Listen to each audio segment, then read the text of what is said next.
Is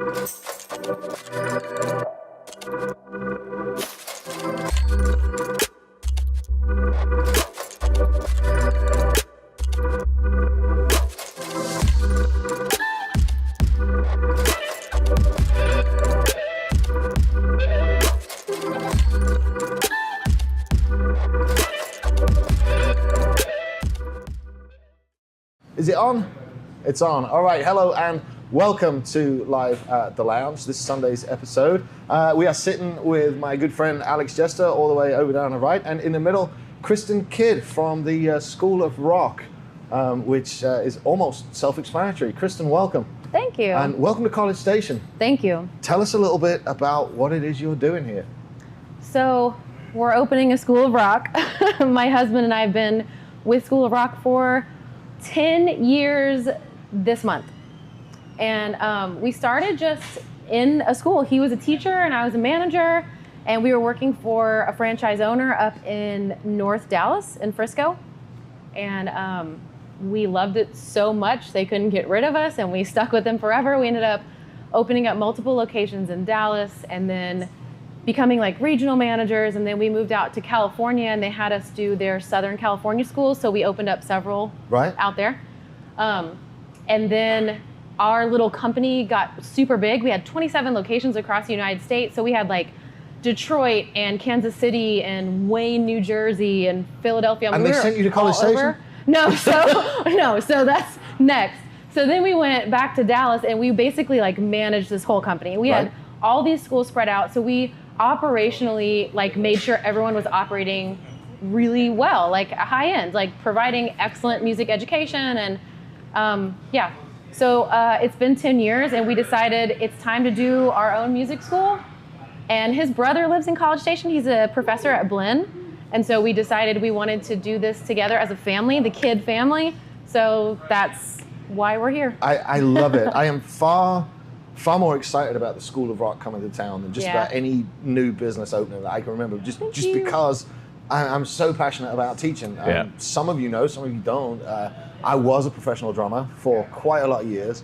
And when I handed my teaching business off, I had about 22, 23 students. Oh, that's awesome. So that was my thing. I didn't know you taught. That's awesome. Well, you didn't ask. I mean, I'm you did just meet me. so sorry. I'm just learning. In all honesty, I still think of you as a professional drummer. I don't think you lost that credential. Yeah. No. I mean, I could still be a professional drummer. I just, my body won't keep up anymore. Yeah. I know the camera can't see it, but there are some It's serious, a workout. There's some surgery scars on this elbow. I've got tendon issues running all down my arms now from drumming, but I'd never trade it. Never trade it. I got to go on a couple of tours. I got to play some big festivals. I got to be part of a few albums. I mean, it was. That's awesome. It was what every 19-year-old. That's what brought you here, right? Yeah, it's what brought me to America. It's what every 19-year-old kid wants to do. Yep. I was 19. I had a US tour. That's awesome. It was unbelievable. And I mean, it could have gone better, sure, but I mean, I wouldn't trade the experience for anything. Yeah, and that's absolutely. why I get so excited that there's a School of Rock coming. I'm like, right. The idea's been around for a long time, but the execution hasn't quite been there, has it? Right. So Yeah. how did the School of Rock come about? How did it evolve from? I mean, a lot of people think that, they see the movie with Jack Black. I love that movie. I do too. Ned Schneebly. It's one of the funniest movies. I just watched it on the plane. Not even kidding. I just came back from Pacific Northwest and I cried. Can we get him on the podcast? I cried on the. Well, I would love to. I would love to meet him.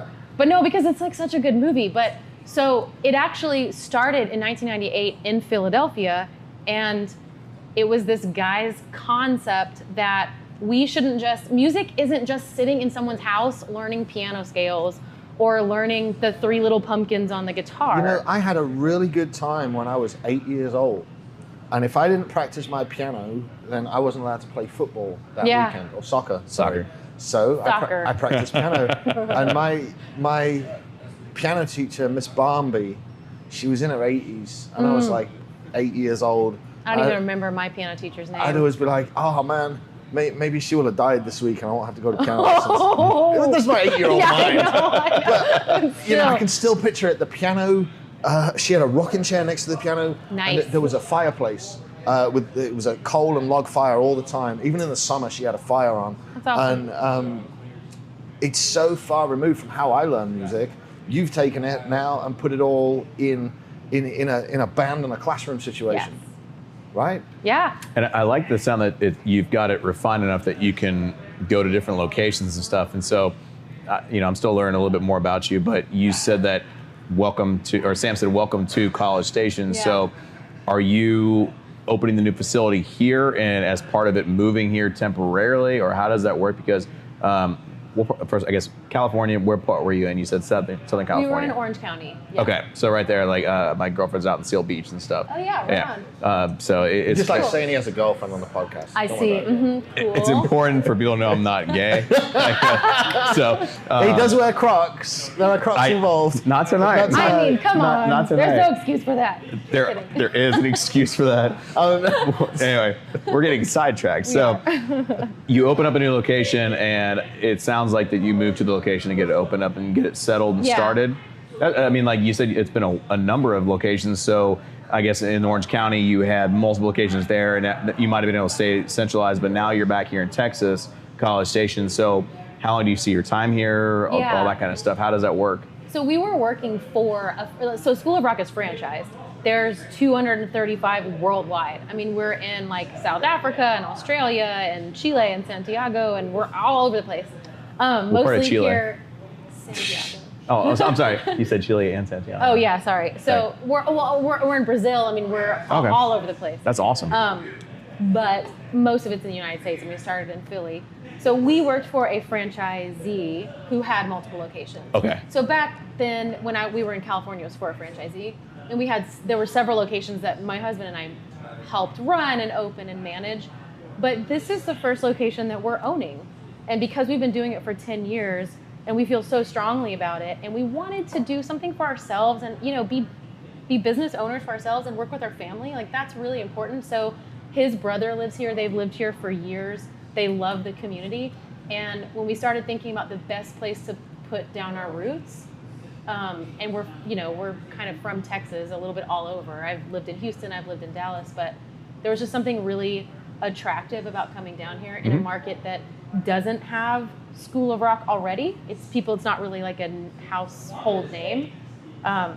So that's why we landed here. I think you'll find it's more of a household name than you think. I'm starting to see that. Yeah. People have friends in other areas where their kids go. Yeah, it's pretty cool. It's much more of a household name. I mean, maybe not as big in this market, but you write School of Rock on the side of a building, people know what it is. It's brand recognition already there. The name helps too. I mean, it makes sense. I wonder what they teach here. Yes, exactly. We're a little on the nose, but yeah. So you're personally moving from a business manager position to more of a franchise position. Okay. Well, and that's what's so cool. So I started as a general manager. I went to a regional manager. I then went to a regional developer role. Then I went to vice president of operations for 27 locations. Assistant to the regional manager? That's what I named my assistant, just because it was hilarious. And she's my best friend to this day. But I get it. Yeah, it was awesome. So, but anyways, so when we decided to do this, it's great. When you go into franchising, if you understand the business and if you worked in the business, it helps a lot. So it's hard when people are just like, I want to open a business. Well, I run across that a lot. Change for you. Kind of, Well, it is a change, but I run across a lot in commercial real estate. You get people want to come and check out the buildings and come and check this out, check that out, but they've never actually run a business before. They're making a jump from a job to a possible business, a possible franchise. There's a lot of uncertainty and a lot of maybe fear, isn't the right word. And I can see from the look in your eyes, there's some fear in your eyes a little bit. But I think that with having a 10-year background in it, there must be a lot of confidence too. I mean, this is going to work, right? I'm just like ready to get it open. Like, we know it changes lives, and we know it works. When does it open, by the way? Technically, June 17th. We're going to do, it's kind of like our version of a soft open week. It's a free rehearsal week. Anyone can come for free. You have to sign up online, though, to make sure the classes don't sell out. Oh, I'm going. I know. It's already I haven't even really started promoting it, and it's already getting crazy. But that way, it gives people a way to come in and do a tour of our school and meet us and all the teachers and try out a class and see if they like it. And then our kickoff show at the Revolution in downtown Bryan. Yeah, that's going to be Monday, June 24th. And we have this tour of seniors coming down. It's their last tour, and they're going to come play through on. So graduates from the school. Yeah, it's pretty cool. Now, you've got you say seniors, right? So I'm assuming there's a program that ties in with actual school. Yes. And high school and graduating and that. Mm-hmm. And where do they go after that? Is there an adult program? What if I want to say, right, it's time I learn to play guitar? They have senior specials. You. What? They have senior specials. Senior specials? Old person Womp discount? womp. No, I'm just saying, is it a school that's exclusively targeted at children? No. Or is it a school that, so tell us a little bit. 6 years old through 106 years old. It's mostly school age kids. What if you're 107? Yeah, I mean, Well, come listen, on, if you're man. 107, no, I'm just kidding. Can I get a So discount? my grandmother's birthday is today, and she's 101 years old. Happy birthday, birthday, I Grandma. love her so much. She's amazing. Okay, so we do preschool stuff. We have programs for 4 and 5, and then 6 and 7.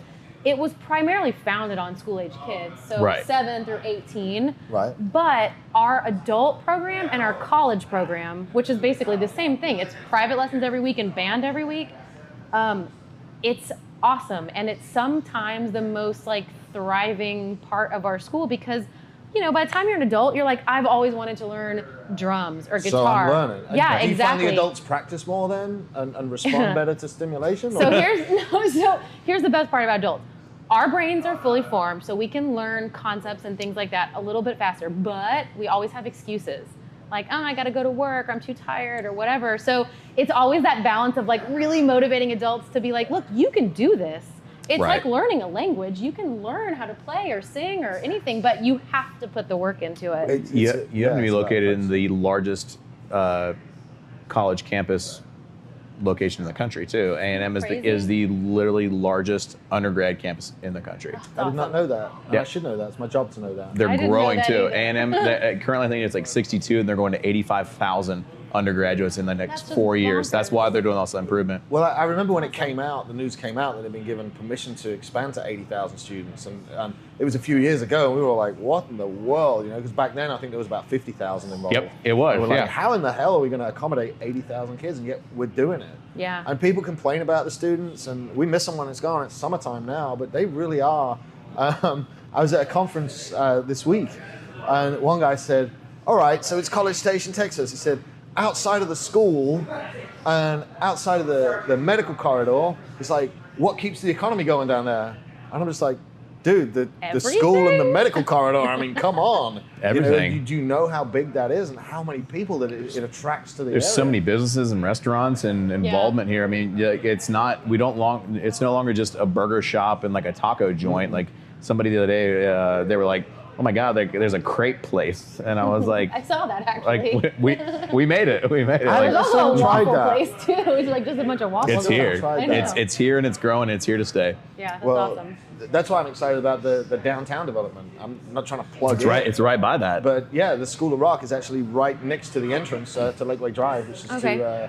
to College Station's Midtown, which is the urban downtown that they're trying to create. So if you lock that lease in, you're in a real good spot for growth and for traffic. Yeah. People will be driving by there the whole time. I love it, and all of our neighbors are so awesome so far. You're next to a love sandwich shop. I mean, how can it Jersey go, Mike's is so good. How can it go wrong? And Smoothie King, and then Row House is a great. I work out all the time. I love Row House. I don't know if you guys have tried. I like it how or you not just call yet. it Roadhouse. Row House. Well, Row House. did it sound like Roadhouse? No, it's Roadhouse because it's a Texas Roadhouse, right?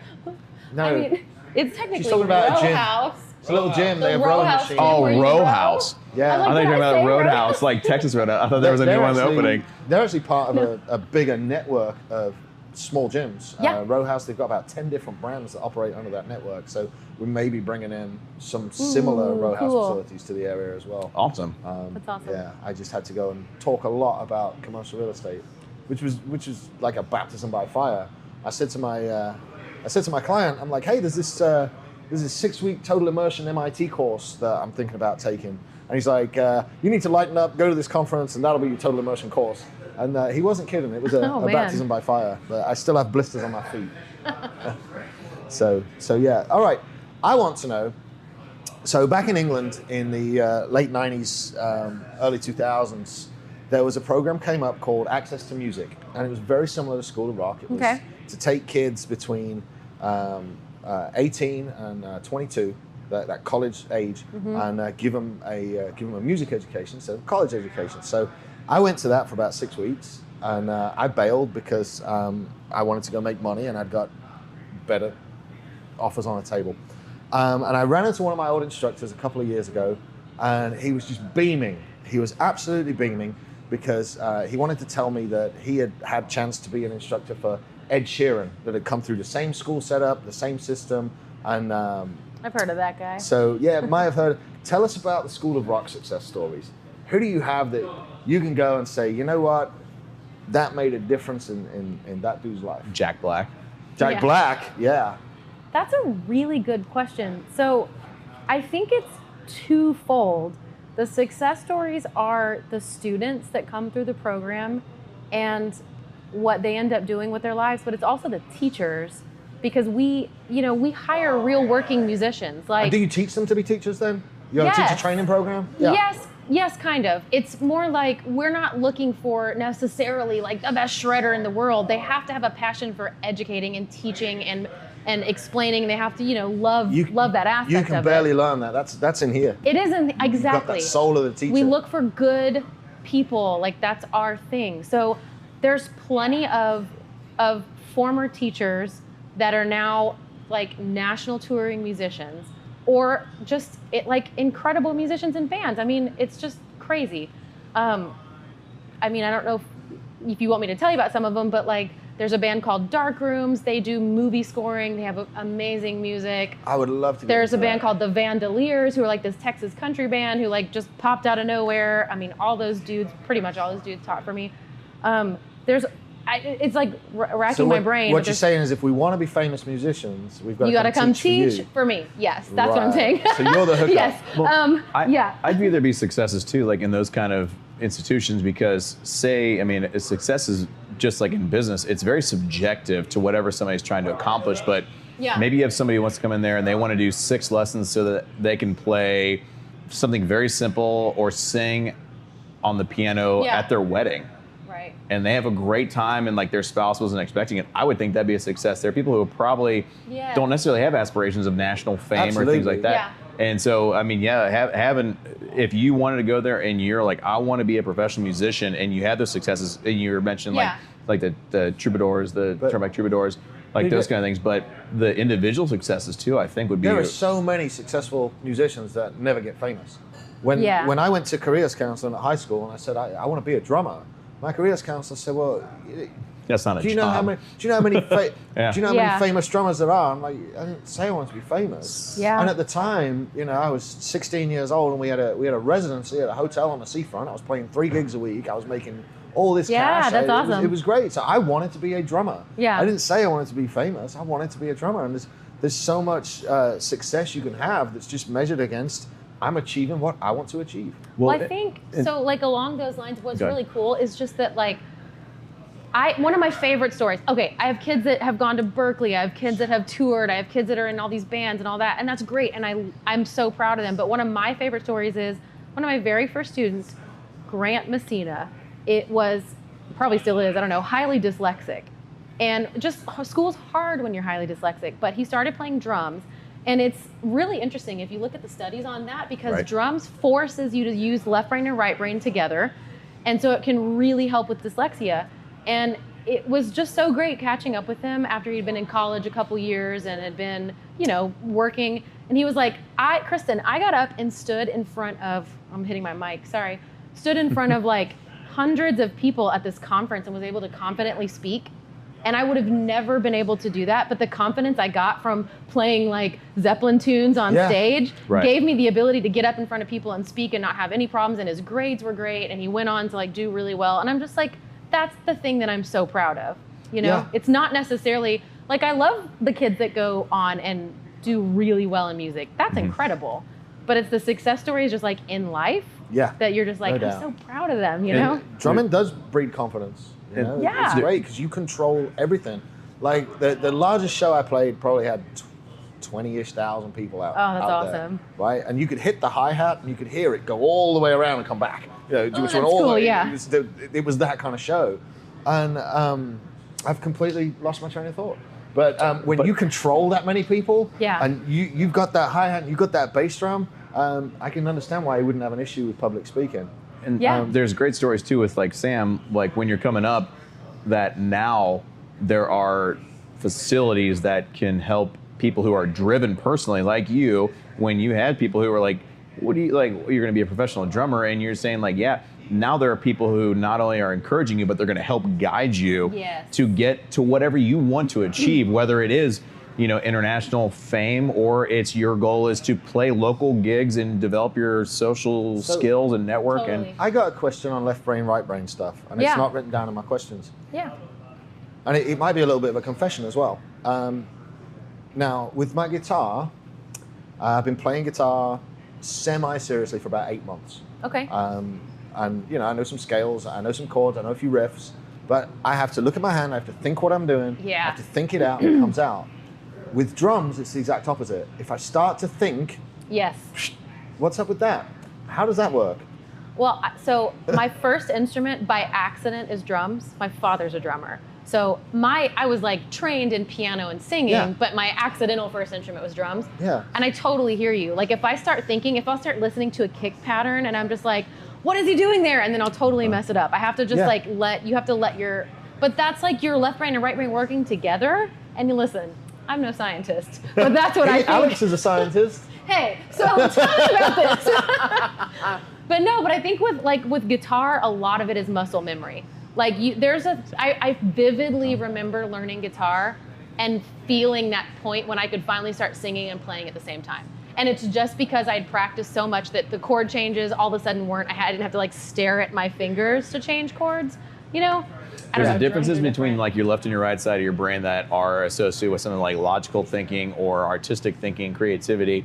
So a lot of times when musicians are doing those things and they're trying to switch back and forth, so when you get to the actual thinking part of it, you're going to lose your ability to naturally interpret those things. You're going to be trying to focus on those and it's the guy who's sitting there and he's playing a song and he's like E, A, D, G, and he's doing that. Yeah. Naturally, he's not going to be listening to the lyrics. He's not going to be hearing what his drummer's doing. Yeah, the guitar, I've got to think about, all right, if I'm in E, that's a safe fret, that's a safe fret, okay. Yeah. With the drums, I get way better results if I just think about what noise I want to come out.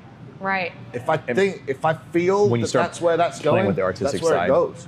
But you've been playing drums a lot longer, so it's a natural feeling. And you're able to release now. that side that should be contemplating and having to think and judge yourself and think about that. Will that happen with guitar? Absolutely. Excellent. I can't wait. I guarantee you, because there's other things with like languages and stuff too. When you're first learning a language and you're starting to think about something, somebody that like you have some random guy and all of a sudden he goes, "Hey, ¿qué pasa?" And you're like, I know that, and you're like, oh, nada, ¿qué pasa contigo? Like that kind of stuff. But then the second that you're able to break through and just go to the purely responsive side of interacting with something like that, and that's when you start having dreams and things. Like when you have a dream in another language, like that's a point when you're really making strides. I've never had a dream in another language. I've had dreams about playing video games. I do remember having the first dream in Spanish, and when I was in high school, when I was learning it. Like, ¿Qué pasó? Ah! Well, in the dream, I remember them speaking it, and I knew what they were saying, and then I remember just learning a little bit more and more, and it's really funny after trying to think about it, but even after a couple of drinks, honestly, my Spanish improves when I just am able to break off of the stigmatizing side that's like, oh, are you saying the right context and everything? Because people would like to hear you talk in even a broken language as opposed to hearing you like really struggling to try to say the exact right word and the right phrase, because they can see you struggling. Yeah. But language is one of those, like, it's one of my favorite things is watching somebody from another country, and it's like a guy from Japan, and he goes, "I'm sorry, my English is bad," and it's like, no, man, better than my Japanese, dude. Your English is way better than my Japanese, and like hearing them talk about it. But the second that you're able to just go, "Oh, y tu papá, cómo está?" and they understand what you're saying, but when you're able to break away from it, but if you've only been playing guitar, I've heard him play recently. I didn't know you were only playing that long. I thought you've been playing for years, but that's impressive. But I think you might have a predilection, a knack for it. Well, I've got the music theory, right? So I know what a fourth is, a fifth is. I know where an octave's at, you know, and. Which is a lot better than most drummers, huh? But there was a point with the guitar where it was like I was watching an Udemy class, and he showed Udemy is on the iPhone. It's an iPhone app, and content creators can upload content, and you can sign up, say I'll buy that content from you and you download the class, and it's open source learning. And there was just one episode in that. I've owned a guitar since I was probably 15 or so. I had guitar lessons in elementary school. I don't remember any of it. And I've never been able to play it. And I just kept saying, yeah, one day I'm going to learn the guitar. One day I'm going to learn the guitar. And I ran into a mate of mine about 8 months ago. He just got back from being out in the Navy. And he was tuning his guitar. He was restringing it at the bar on the patio. And I happened to have a cajon in the car because there's one in the car right now. I mean, you never know when an emergency cajon is going to be needed. I mean, come on now. You know? Yeah. I travel everywhere with a cajon. That's awesome. Does he man do drums? No, I got it. It's in the car. Yeah, so I travel everywhere with a cajon. That's and awesome. I grabbed the cajon, we had a jam, and about a month after that, I said, you know what? I'm 38. If I don't learn now, I'll never learn. And I went out and I got these little apps. I started practicing. I started with my 3 chords and a blues scale, and nice. now I know like 4 chords and a blues scale. See, there you go. We're getting there, you know. But I didn't know you were 38. I thought you were 35. Oh, thanks, dude. 1981. I was always just giving you shit about your age. 1980. I'll be 39 this year. All right. So I got a couple of questions actually have pinged in. First one is, what kind of instruments can we learn there? And I'm assuming piano, guitar, drums, and maybe cello. And Cello. what? You should answer the phone like that. Cello. Cello. Turn it over like this. Cello. So, no, seriously, what kind of instruments can we learn? Is there backline there? Do we just rock up with our guitars and plug them in? Are there guitars there? Ooh, good answer. You know? Okay, good questions. Not answers. I mean, am I Good questions. carrying my drums in and being like, hey Well, guys, no, what's up? don't do that. Okay, so we are founded on guitar, bass, drums, keyboard / piano. Same thing. One's just live, one's electric, and drums. Did I say that? Oh, vocals. Vocals. Drums, guitar, bass, piano, and vocals. But having twice the number of drums is a good thing, so we can mention it twice. Yeah. Right, exactly. But we do have specialty instruments depending on the teacher. So like, I've had a teacher before, he was our like lead bass teacher, but his background was also in saxophone, so that was cool. My husband is the music director, and he plays a mean ukulele. So we do ukulele lessons as well. I would take ukulele lessons. Dude, ukulele's so fun. It really is. It's always so happy. It is, I know. You can't be sad playing a ukulele. The big fat guy. Ukulele. Over I'm the telling rainbow you. Yeah, Israel K. he's always so happy. I can't say his last name. Is that by franchise, where you guys have a base group of instruments you teach by franchise, and then they can add on to that, like the ukulele in a specific area? It's kind of, well, it is by franchise, meaning like, yeah, we're founded on the like 5 main rock instruments, but there's no like, to my knowledge, there's no real like, ooh, don't teach that or don't teach that. It's just usually like live music instruments, not necessarily like classical. But so we don't do a lot of like violin. Do I need to bring my own piano? No. Do I need to bring my if own you're a guitar? drummer, bring your sticks, bring your notebook. If you're a vocalist, bring yourself, bring your notebook. You know, if you're keys, and bring your yourself ego. and your notebook. The vocalists, they a trailer for their ego. Guitar, right? we do prefer guitar and bass to bring your own because you're going to get a feel for it for sure. And we have school instruments. We have all the backline. We have everything you need, tuners, all that kind of stuff. But obviously, you know, when you play guitar and bass, backline is... I know what backline is. Backline, we have all the instruments there. Oh, you switched me up on my camera. It's the red dot. We have all of the instruments at the school, and including like school guitars and basses, but we would prefer you bring your own because the feel for a guitar and a bass is really different. Absolutely. Very, very personal. Same thing with sticks too. Like if you're like a crazy person that plays with 2 A's and we've only got 5 A's or 5 B's, you're going to want to... Can you help set up guitars and stuff too? Absolutely. Yeah, okay. So you'll have a little guitar repair shop? We will, yes. And we also retail like a little bit like through specific retailers like Fender and Roland and stuff like that. For sure. But we're not like, our whole mission is not necessarily to be like a music retailer. It's a music school. But yeah, I mean, just come and we'll help you out. It might be jumping the gun too, but if you had something where, say you have, you can answer them all in one answer, but I'm not sure what the requirements are to be a teacher there, but say you had somebody who came to you and they said, do you teach trumpet? Right. But you guys don't have an active teacher there, but you have somebody on call who's like a contractor that you can call in for those lessons. Do you guys do anything like that? Or is that something maybe in the future?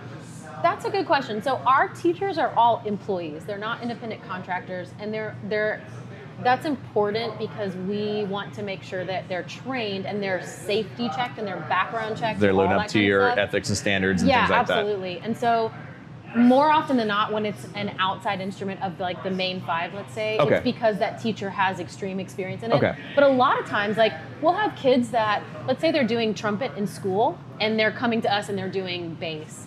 maybe we're doing a Beatles show and they're gonna like play the trumpet in the Beatles show. That would be awesome. Yeah, so it's, in fact, I had that, and it's like so rad. Yes, but it's really rad because the kids then, of course, they're playing their instrument, they're learning with us, but they're still getting to like experiment on these other instruments in a really cool, fun environment that's not just like an orchestra performance or something like that. You know?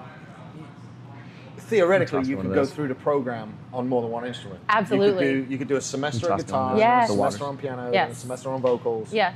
That sounds like really neat. When I learned to play guitar, it was with a friend, and we just learned to play songs forever, and I never had the opportunity to try like bass or to try whatever it was, you know? But like here, it's like it's encouraged to do multi-instruments. That would be pretty neat. It's like learning 2 languages at once. That's important. All right, so I got 2 little boys, right? Yep. How old? This is the question. I want to put a 6-year-old boy and an 8-year-old boy into the School of Rock. Got it. What does their curriculum look like? So the 6-year-old would go into our pre-school program, which is, we have Little Wing for 4 and 5, and then we have Rookies for 6 and 7. So he'd be in Rookies. Rookies is a 45-minute group class, very small group, like 5 kids total, once a week. So there's no private lessons yet because at that age, their dexterity is, and their reading skills aren't there yet. So what we're doing in Rookies is we're creating a fundamental love for music and an understanding of it. The way the notes work on a scale, they go high to low, the way guitars sound, bass sounds, the way drums work, all of that kind of stuff. It's a fundamental understanding of music. Okay. Once they get into school age, that's 7 to 8 years old, they're learning how to read, they can sit through a classroom for a day, all of those kind of basic social skills that come with it. Then they move into Rock 101. So your 8-year-old would go into Rock 101, which is designed for 7 to 11 or 12-year-olds. That is a 45-minute lesson once a week and an hour-and-a-half band practice once a week, right away from day 1. So is he going to show up with a guitar or a set of drumsticks or whatever as an 8-year-old, or are you going to walk him in the room, say, here's some stuff, let's have a bash around, pick what you like? How does it work? Either one. So some kids know, like, oh, my kid wants to sing or they want to play drums. That's great. That's what we'll do. I don't know that you can know at 8, though. I know. There's a lot of, I want to play drums. Oh, that guitar looks kind of shiny. That's exactly right. You know? Yes, and that's what they find in band practice. But some kids, like, let's say your 8-year-old doesn't necessarily know, they would come first and do like a free class with us. And once they get in the room, like, they will really kind of gravitate towards something. But we find a lot of those kids in that kind of elementary age, they might ping pong a little, a little bit before they really decide what they want. That's okay too. It is okay because they get a great understanding of everything and then they really find what they love. So yeah, I find that a lot in that age group. Any of your instructors do remote classes too or anything like that, like where they can be sent to like a private home to do like instruction there if like the parent can't make it there or anything like that? Not really. So all of our stuff is done in-house and it's mostly because first of all, we need to make sure that the instruction is all top-notch and they're following our methods and our lesson books and that everything that we do in the lesson room works in with the band practice. That makes sense. Yeah. I know. I like the idea of the whole entire, like, and I think also it gives structure to the kid of like, when you're here, this is what you're doing, like, because the home could be entirely, I'm just asking. I've taught in homes before, like a long time ago I was a private music teacher and it's so hard to do it in your home. I'm sure you get asked, but then it's also a good response as to no, we'd like to keep them here because we're able to control the environment and they're able to do this with other people. They can call in other people. The dog's not running around, the phone's not ringing. And there's not being in a school as well. Yes, it's part of being around that environment, around those kids. Now, I've got a question here that's come in on the text. I've got Rhonda who said, I've been playing guitar and ukulele on and off a few years. Are there more advanced classes for adults? So, absolutely. So how do you meter that? Do you come in and do a skills test with them and match them to an instructor, or how does that work? Well, yeah, I think a lot of it is in the initial introduction with me over the phone or with our front desk over the phone is really just learning where they are, what their background is with music, what they're interested in, and then really deciding what the best teacher is for them. But we have method books for each of our instruments that go from beginner levels and all the way up through 5 levels of like extremely advanced. And that's important because you want to make sure you're understanding the concepts and the context of your instrument, but also how to play it in a real life setting. No, I just want to learn to shred and make the guitar go wee. Like that. All by yourself? So you can just sit in your room all by yourself? Yeah. I mean, let's just cut to the chase. What's better than sitting in your bedroom by yourself making your guitar go wee like that? There's literally nothing better. That's a great question. When you can get that, what's it called? I don't know what it's called. It's where you play the note, kind of bend it, pinch the string, and it goes. Whee! Yes, like that. Yeah, When you like your Randy Rhoads. You just do it over and over. Like It's the best feeling in the world. That's all I want to learn to do. Well, like, you know not what? by accident. Right. Because how did I make it make that noise? That was awesome. That was great. And then it's gone. No, yeah, sure. Yeah, come on down. We'll I'm teach sure there's you. a guitar setting. I'm sure there's an amp setting. Yeah. But the accidental wheeze when you're playing, what, harmonics? I don't know I'm what they're sure, called. like, my husband would be Harmonics, listening to thank me you. right now, just being like, ugh. Yeah, that's because I'm not the guitar instructor, but It's really interesting for guitars with harmonics and the way it works, but it's actually crazy. It's a science thing because it's the way the frequency works with the way the vibrations work. So if you were to break it down and slow it down, so wherever you touch, no matter you can play the same harmonic in multiple spots depending on the harmonic, because that's where the guitar string vibrates. So where just like a wave works, where you might have the whole string fluctuating, but if it's doing the back and forth, but there might be 3 or 4 focal points that are on there, that when you're playing it slow-mo, it's just where you're touching it on that point. Because you can play the same harmonic up here as you can down here, and it'll be the same sound because it makes the guitar string fluctuate in the right spot. Wow. Because I've played with guitarists that can just nail them. Like right in the middle of solos, and whack, I'm like, damn it. I know, my That's old not guitar fair, player man. could do That's that not too. fair. It's not right. And you know, when in music now, do you ever hear like, do you ever have the need for a massive dive bomb on a whammy bar and a Wii? You just don't. I know, it doesn't you don't. exist in modern music. It's getting lost. But I still, Eruption changed my life. Oh, It changed my Eddie entire Vedder, Eddie Van Halen. perspective. Yeah. You're like, you Guess put it Eddie on, Vedder. you're like, what is this amazing noise? Wait How till does he you do see it? like a 12-year-old do it. It's amazing. Watch, It's so watch awesome. Victor Wooten play Amazing Grace on the bass, and he will actively tune the strings while he's playing it up here and hitting the different harmonics. I think I would cry if I saw a 12-year-old do it because it would just upset me to the point where I was like, I do not have that skill set. I'm older than 12. I should have that skill set. You know, I keep thinking these new brain implant chips that they're going to come out with eventually. It's Yes. hard, man. Just upload guitar. That would be boom, awesome, done. like the Matrix. Your brain sets and stuff. That's why little kids, their brains are more able to adjust to those things and learn those things with different skill sets. As you become an adult, they become more solidified. Your pathways for learning and the way that your your brain processes those, and your mechanics. Important question then. Do you buy an 8-year-old size guitar, or do you buy an 8-year-old a full-size guitar and have him learn on that? I think it depends on the 8-year-old. Like it depends on their size. If they're teeny tiny An little average thing, 8-year-old with average 8-year-old hands and. That's a good I think question. there's some guitars that are probably better than other He's that guitars. big. Oh, He's that okay, big. gotcha. You know. There's definitely some necks that are thinner than other necks, and there's some guitars that are better than other guitars. But if you could go with the 3/4 scale, I would 100% not be the best person to ask that question. I think It's a good point. my husband / music director would be the best person for that. But I mean, I like your candor, like in the fact that if you were to ask somebody there, that they're not gonna be like, oh yeah, get them that, you know, Right? like, Yeah. I mean, it so- depends on the kid. Like, there's Right. some big kids or tiny kids. I'm sure you they know? could probably come in and try both of them and see what they're comfortable Yeah. with. Right. Exactly.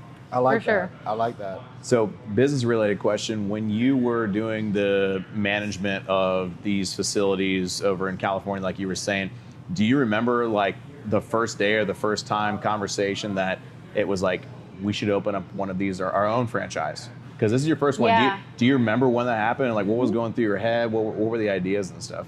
We were actually, before we even moved to California, we wanted to do it. We knew we wanted to do it. We were looking at Austin. We were looking at all different places. We totally messed up with that one. That would have been a lot of fun.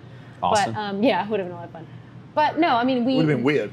we did we Keep did Austin California, weird. and we learned so much, and we made some great friends. In fact, like one of our very first students from the school in Rancho Santa Margarita, which is where they film like the Housewives of Orange County, believe it or not. But we made, Great show. this family's amazing and this kid's amazing, and now he's like just doing incredible things. They're gonna come down to our grand opening. Like you just make these like connections for life, you know. But it was definitely at that time when we were like, we just want to do this. We just have to figure out the right way to do it and go from there. What So are it things- took us years, but What were things like you had to consider and think about when doing that? I mean, it's like a lot of money. You like the company that Yeah. you're working with and stuff. I mean, you knew the people you had to talk to about Yeah. doing that kind of thing. But I mean, they, I'm sure, survey the area that you're going to go open in Yeah. because they want to make sure. I mean, was it a difficult process? It was actually because, well, first of all, you have to like the company itself, like the corporate structure, like the people that are leading the brand. This is for anybody trying to open a franchise or anything like that. Like say you're a general manager at like a Smoothie King and like, you have one right next to you and you want to take that on finally. Like what are the hurdles you have to hit? I think you have got to believe in the mission and the brand itself. You have to understand the mission statement and the values of what they're trying to do. And our corporate team right now, like, I've been with this company for 10 years. I've seen a lot of different leaders and things like that. Right. Our corporate team right now is so focused on the values that are important to us. Like, they've got the Center Stage program with a national recording label that allows kids to get in front of like real record labels. We've got like, you know, partnerships with different vendors to be able to provide top-notch music that here. Are under the franchise. All of our curriculum has been completely redesigned and rewritten by curriculum writers. I mean, it's all based around like the education of the students and building a community. Like, our mission statement is we're a growing, passionate community. And that's important. It says a lot about the business that you were working for in the fact that you had enough value and enough respect for it that you would want to take that step after 10 years in that same business to open up your own franchise and that you have confidence 100%. in it and that it's going to be something great to go to. Yeah, absolutely. You could barely think of a more qualified franchisee. I agree. Exactly. 100%. Well, I mean, you know, if you've got 10 years within the corporate structure of the company, you know, you're a lot different from the typical franchisee that's just been leafing through a book going, exactly. A Chick-fil-A franchisee owner, Totally. who just gets invited, You know, no, it's too cool. It's too cool. It's so our I life. have another question. Yeah. What's on your iPod right now? Assuming. Ooh, it's such a loaded question to ask a musician. Like, I have this playlist I've been working on that's got like everything from Al Green to Otis Redding that is like my jam right now. But then I also like new artists that are totally random, like Oliver Tree. I don't know if you've heard of Oliver Tree, right? Like, if you've heard of Oliver Tree, you make that face. Kyle has. Yeah, Kyle's heard of Oliver Tree. Is he a skateboarder? No, he's like this totally weird dude that's into like scooters, and he has a bowl cut and he wears Jinkos. I don't know. It's very confusing. But then I listened to like Josh Groban today. I don't know. Like, you know, I'm all over the place. Pretty amazing. I will tell you this. I have a playlist for every instrument I play because I like I have my bass playlist that I want to jam. Like, it's got a lot of Charles Bradley on it, like, because that bass player is awesome. I mean, as a vocalist, he's awesome too. I've got my drums playlist, so when I start practicing, I'm gonna have to hear some of these playlists. Yeah, I'm on Spotify. So, do you run across anything like, and it's kind of a weird question, but it's not negative necessarily, but do you hear anything or questions from people who are wanting to come that you're like, this might not be the best fit for you in any way? Like, does that ever come across on your guys' plate? Like, if they request a specific thing, like, say, like, you had some guy who's never played an instrument, he's like, I want to learn how to do this in like 2 weeks. Like, say it was like playing at a wedding, and you'd be like, honestly, this is not. I mean, like, do you? I'm sure you come across those things. We get, you know, what's weird? You've been 10 years, so we get the opposite question from parents a lot. They're like, my kid wants to learn to sing, but they can't sing. That's discouraging. Probably because they haven't learned. Well, right. Exactly. But people don't realize that it's a skill set. It honestly is a skill set, just like anything else, and you can learn it. So you get a lot of parents that are like, oh, will you tell us if they have like no ability? But it's just because they're looking out for their kids, you know? And it's like, honestly, anyone can learn it. I think everybody has an ability. Some people have a more natural. Right. Yes. But I think that a lot of people can learn because a lot of it is too functionality and learning just repetitive motions and stuff. And they might not be the great, you know, performer that somebody might be just because they have that feeling for it. People are different. Everybody's different. Absolutely. But I mean, like, you kind of answered it, but you do have those questions that come up where it's like, yeah, like that's not like maybe that's not what we do like necessarily, but it might be something like this. So you come across sometimes some people. Like, it's mostly instruments. Like, I really want to learn, you know, cello or violin or something. It's like we can't really incorporate that because we don't teach that necessarily. But yeah, but just we turn can. The violin sideways, plug it in, but like cello. No, but we can. We can play it in the rehearsals. We just can't necessarily, or we won't necessarily be the best place for that. We have one more question before we wrap this up. All right. And it says, why is the Blues Brothers better than Spinal Tap? The movie or the music? I didn't write the questions. Let me tell this question asker. the Blues Brothers is not better than Spinal Tap? You know, I don't know. I do know the answer to that, because if you're going to have a stage prop like Stonehenge and you're going to do it, or you're going to have a space pod, you know, you just... Yeah, but these guys had all the members of the Illinois law enforcement community watching their show. I know what this is. It's because you're a drummer. And all the drummers of Spinal Tap died in horrible deaths. That's what it is. It may be, but Spinal Tap didn't have the car jumping over the bridge either. They didn't. They didn't have the cool sunglasses. Did you hear about that this week? They did have the sustain, it was in though. Louisiana. It was 2 Texas guys. Some Texas Wait, what? Some Texas guys were like, hold my beer and watch this, and they went and jumped the drawbridge and they killed The drawbridge was going up. One guy got out, lifted the arm, got back into the car, and then they tried to make the jump. It and they both died. I mean, Oh, that's horrible. those poor dudes. Is it horrible, or is that just how things should work? Oh, that's horrible. If I got out, the thing is, it's like, oh, like maybe the passenger is innocent. No, How drunk he you got gotta out. be? The passenger got out, lifted the arm, and This is then a got good back idea. in. I've seen this in a movie. They're both responsible for what happened. That Still sucks, man. so Still horrible. Sucks. It sucks. I'm That's a sorry bummer. for bringing that up and ruining it. But I think we're about ready to wrap up this this episode of the show. It has been my absolute pleasure having Kristin Kidd here from the School of Rock. Kristin, you. plug it one more time. You've got a soft opening coming June 17th. Give the guys watching now the website, give them the details, give them the phone number, give them whatever you need to give them. Look at that camera right there and tell them all about the School of Rock. All right. We open June 17th for a free rehearsal week. Anyone, any age of 5 years old and up, all the way through college adults, can come and try us out for free the entire week. You got to sign up online to hold your spot. So where do we sign up? Schoolofrock.com. You can find it on Facebook or on Instagram. And the location will be Bryan College Station, or Yeah, it's schoolofrock.com. The location is Bryan College Station. You can also give us a call, 977-2019, or you can email us, bcs@schoolofrock.com. Also, tomorrow for Memorial Day, we'll be out at Century Square from 3 to 5 for the big family festival event. Awesome. So if you want to come meet us out there and ask questions and stuff. But then our kickoff show, Monday, June 24th at the Revolution in downtown Bryan. Come see actual students performing. Come see I can't wait for that. local band Ride the Pandas playing. I can't wait Also, for it's that. going to be so much fun. And it's always a good night at Revs. Yeah, Always. I like know. It best. So that's Monday, the 24th. Yes.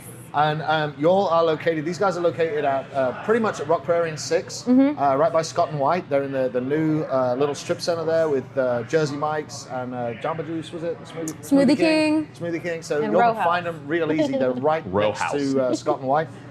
So you'll find them real easy. And again, thank you so much for being on the show, Yeah, Kristin. thank I've really you. enjoyed having you, and I'm really looking forward to being involved in School of I think Rock. it's going to be a great Me thing for this too. town. Thank the you. community Thanks for can having really me. use it. This is awesome. Thank you again. That's flashing like the battery's going dead. So thank you again, and thank you to Hideaway Humidor for having us out here. And thank you so much to the guys at Texamatic who are fast becoming the guys at Texas Media Foundry, which is going to be the new media company that we'll be launching here in College Station very, very shortly. So thank you all so much for watching. Thank you to my guest, Kristin, and thank you to Alex. And we will see you all next week. Have a great week, guys. Stay safe. Thanks, guys. Bye. Bye.